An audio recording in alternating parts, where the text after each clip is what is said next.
donne le micro.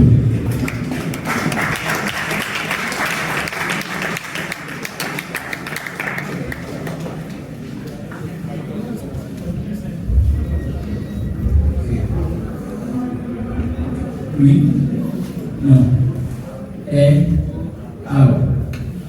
Oui, non, et, non, out.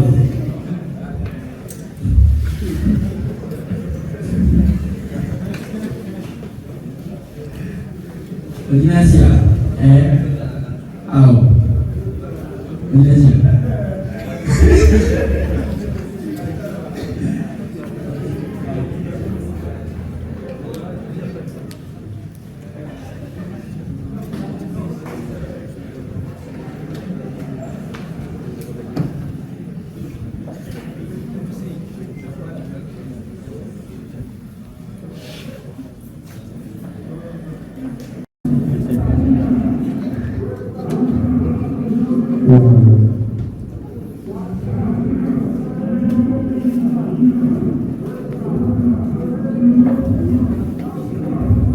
Donc, l'objectif, normalement, j'avais des prises dans la présentation. C'est pour cela que j'ai pris Carolis. Maintenant, pour intégrer une solution, la blockchain dans une solution, étant développeur, on utilise un éditeur de test et le plus courant c'est VS Code. Il y a sur la blockchain des portefeuilles qui nous permettent d'interagir avec notre plateforme. Donc on peut prendre MetaMask, c'est juste un portefeuille. On a mis langage pour développer une application blockchain qui est Solidity, Node.js, tout le monde connaît déjà. Il y a des tokens qui permettent de payer les frais de gaz pour faire des transactions sur la blockchain. Donc ma présentation serait 10 parties en 50 parties. Premièrement, avant de savoir développer une solution sur la blockchain, je dois primordialement savoir qu'est-ce que la blockchain, pourquoi la blockchain et les cas d'utilisation de la blockchain. Donc on a premièrement la blockchain, l'avantage que la blockchain peut apporter dans une solution web, les cas d'utilisation de la blockchain, avec intégrer la blockchain dans une solution existante, comme une plateforme de e-learning, comment intégrer la blockchain dans cette solution-là, et les défis qu'on peut avoir lorsqu'on utilise la blockchain. Donc, qui peut me définir la blockchain?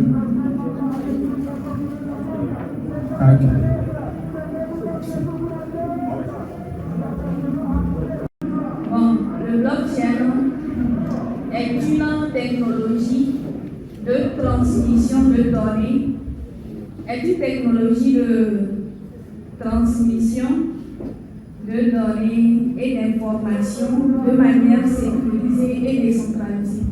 Merci. Il ne faut pas que quelqu'un vienne modifier cette information. La raison pour laquelle la blockchain est bien inévitable. Merci. Donc, sur le schéma, on a la blockchain qui est décentralisée, c'est-à-dire toutes les personnes sont connectées ou bien c'est juste un nœud dans le réseau. Par contre, quand c'est centralisé, c'est que toutes les informations ont une seule point d'entrée ou bien de départ. Alors que sur la blockchain, ils sont liés entre eux. Maintenant, c'est inévitable parce que quand on a une information, on peut modifier cette information. Maintenant, c'est une base de données.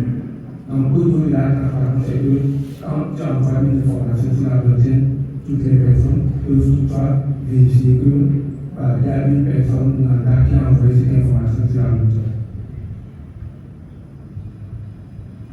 Maintenant, on va parler de la RADCT de la blockchain. La définition du talent en même temps, on parle de la décentralisation, l'immutabilité et la transparence.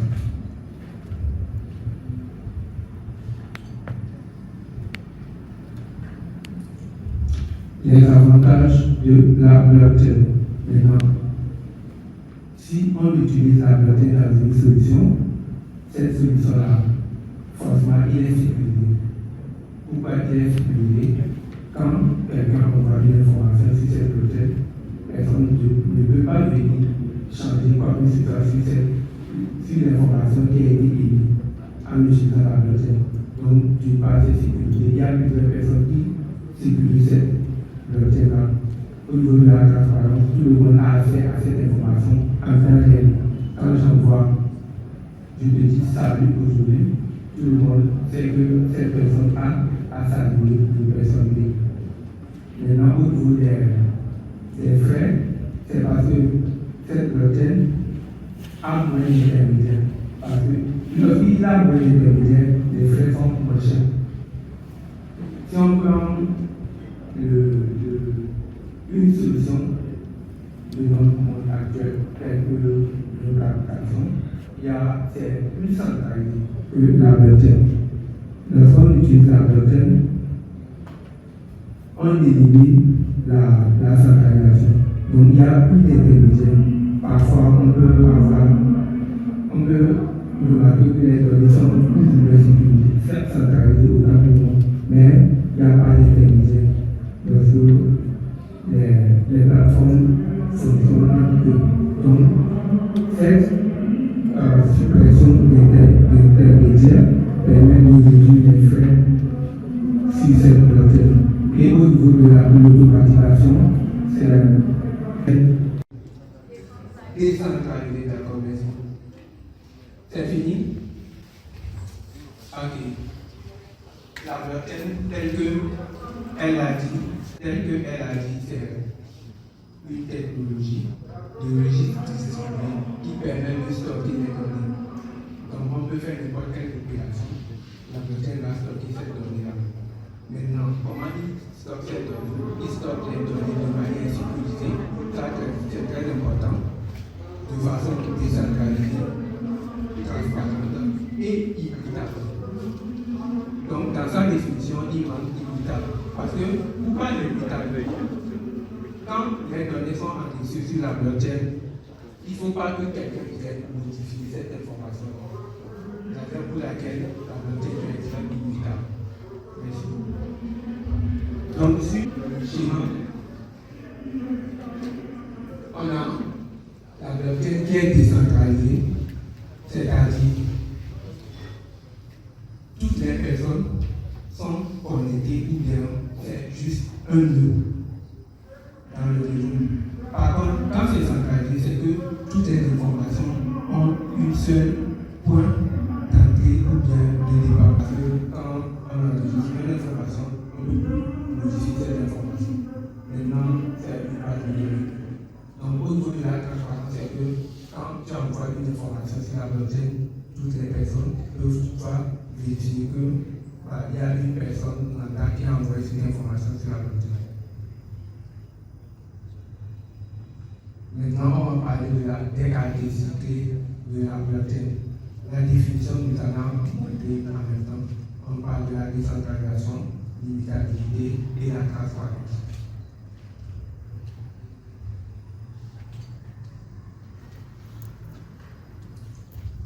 Les avantages de la blockchain. Sécuriser cette blockchain-là. Au niveau de la transparence, tout le monde a accès à cette information en temps réel. Quand j'envoie, je te dis salut aujourd'hui, tout le monde sait que cette personne a salué une personne B. Maintenant, au niveau des frais, c'est parce que cette blockchain, donc cette suppression d'intermédiaires permet de réduire les frais sur cette blockchain. Et au niveau de l'automatisation, je peux parler des smart contracts. Les smart contracts permettent d'automatiser des informations ou bien des tâches spécifiques. Disons que je veux, prenons cet exemple typique. Pour que le community day ait lieu, il faut que toutes les communautés envoient une somme pour contribution. Donc, dans cette séquence donnée, une fois, disons qu'on a plus de 6 ou 7 communautés étant présentes aujourd'hui, une fois ces communautés ont envoyé de l'argent, automatiquement, cet événement devait être effectué, ou bien ça devrait avoir lieu. Maintenant, disons que une partie a envoyé de l'argent, les autres parties n'ont pas envoyé de l'argent. Ce qui veut dire que les séquences ne sont pas. Je voudrais demander, vous avez dit qu'avec la blockchain, la solution ou bien ce qu'on produit est immutable, c'est-à-dire qu'on ne peut pas le modifier. Je voudrais demander si, par exemple, on choisit un produit, par exemple dans l'e-commerce, que je crée un produit sur, par exemple, une plateforme, moi, la plateforme appartient, et je produis, je propose en fait mes services aux utilisateurs.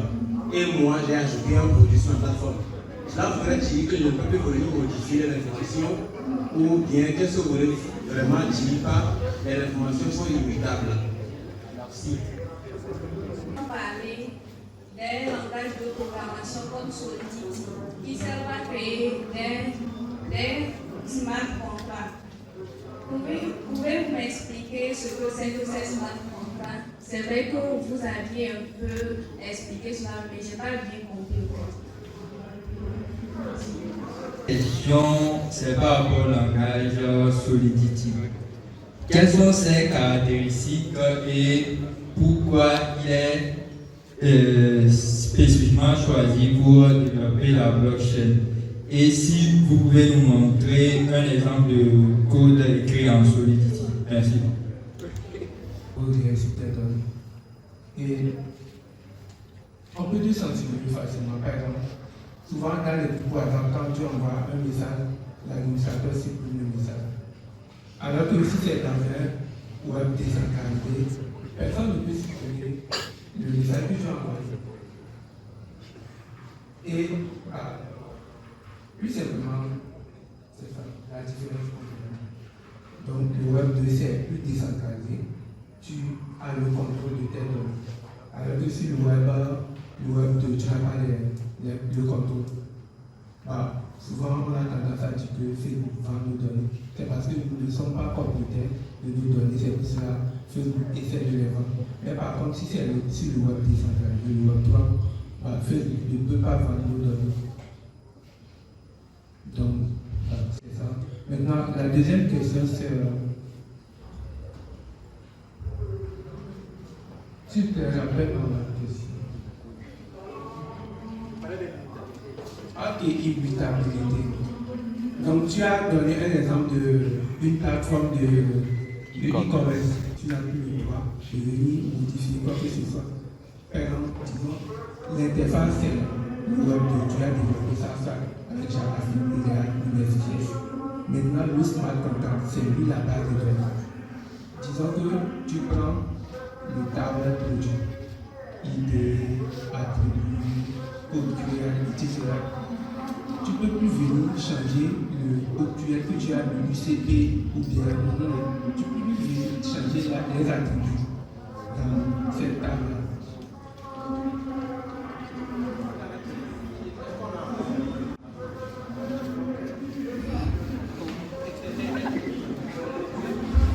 Vous avez dit qu'avec la blockchain, c'est décentralisé. Et si moi, je crée un produit, je n'ai plus le droit de le modifier. Je ne comprends pas vraiment cette décentralisation à ce niveau-là. Si tu as le droit de venir modifier ça, c'est que cette solution, tu es l'intermédiaire, tu dépends de cette solution.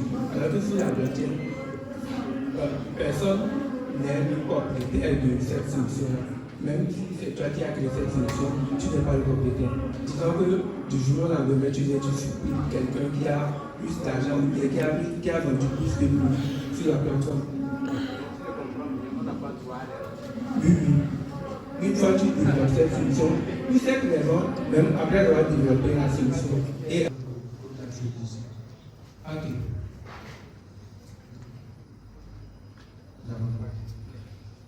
J'ai rédigé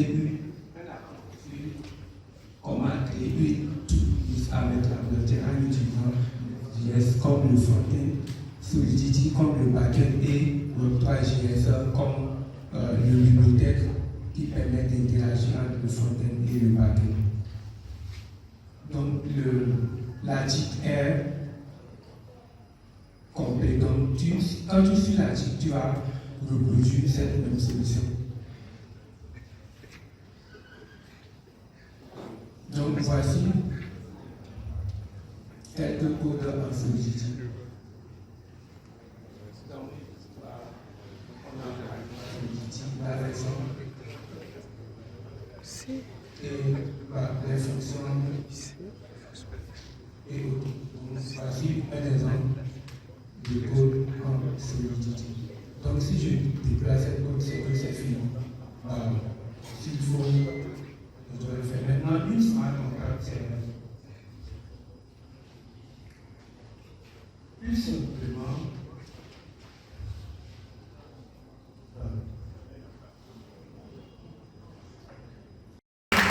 portant sur les contours juridiques d'un projet informatique. Je vous remercie. Monsieur, soyez le bienvenu.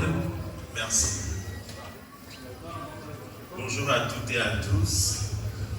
Je voudrais d'entrée remercier les organisateurs de cette activité, en particulier M. Patou, qui a bien voulu m'associer à ce rendez-vous ô combien important. Comme le modérateur l'a dit, ou le maître de cérémonie, j'aurai la lourde tâche de présenter rapidement. Portant sur les contours juridiques.